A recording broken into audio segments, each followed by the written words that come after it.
Of all the strange visitors who crossed the threshold of our rooms in Baker Street, I recall none whose first words produced a more singular effect than those spoken by Miss Evelyn Harcourt on a bitter November morning in the year 1888. The fog had risen from the Thames during the night and settled upon London like a vast yellow shroud. From our windows, the opposite houses appeared only as dim, wavering shapes, while the wheels of passing cabs sounded muffled and distant, as though rolling through some subterranean passage. Holmes had been awake since 6. He sat curled upon the sofa in his mouse-colored dressing gown, his long fingers pressed together, while a chemical retort simmered over a blue flame upon the table. "You have been out already," I remarked, observing a thin line of moisture upon his boots. "My dear Watson, your progress is magnificent. You admit it, then?" "I admit only that your conclusion is correct. Your reasoning, however, is not." I confess that his tone irritated me. "The fog has dampened your boots, and there is fresh mud upon the heel. What more is needed?" Holmes stretched one lean hand towards the fire. "The mud is reddish and contains powdered brick. There is no such soil in Baker Street. The moisture lies only upon the upper leather, while the soles are nearly dry. Therefore, the boots were splashed before I entered a cab, and the fog is responsible only for the surface dampness. I have been to a builder's yard in Lambeth, where I purchased a fragment of 17th century mortar for an experiment concerning the decomposition of bloodstains. You might simply have said so, and deprive you of the exercise? That would be unkind." Before I could answer, Mrs. Hudson entered with a card upon her tray. "Miss Evelyn Harcourt," I read. The card was of excellent quality, though its lower corner had been crushed as if clutched tightly in a gloved hand. "The lady is greatly distressed, Mr. Holmes," said Mrs. Hudson. "She would not sit downstairs. She says a man has been murdered." Holmes's languid expression vanished. "Show her in at once." Our visitor entered with the uncertain step of one who has exhausted the strength required to maintain composure. She was a woman of perhaps 28, tall and finely formed, dressed in a dark traveling costume of severe simplicity. Her face was pale but striking, with gray eyes and an abundance of chestnut hair gathered beneath a small black hat. No ornament relieved her dress, except a silver brooch shaped like a swallow. She remained by the door, looking first at Holmes and then at me. "Which of you is Mr. Sherlock Holmes?" Holmes indicated the chair opposite him. "I am he.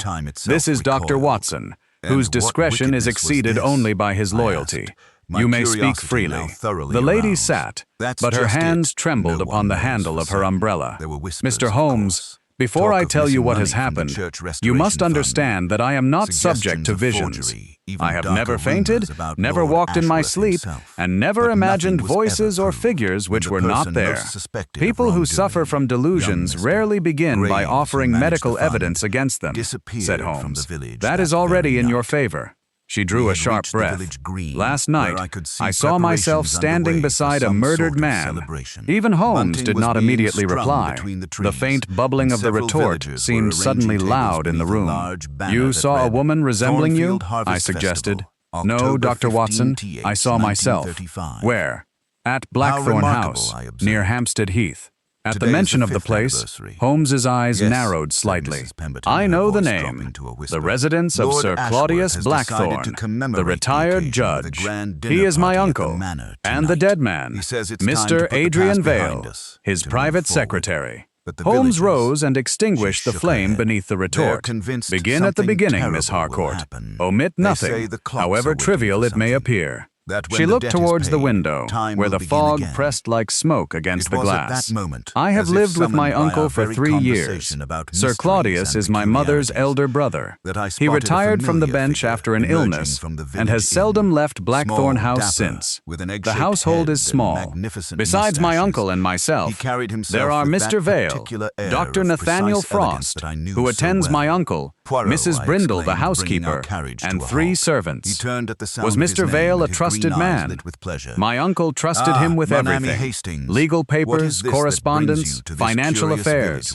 Yet during the past month, they had quarreled repeatedly. I do not know why.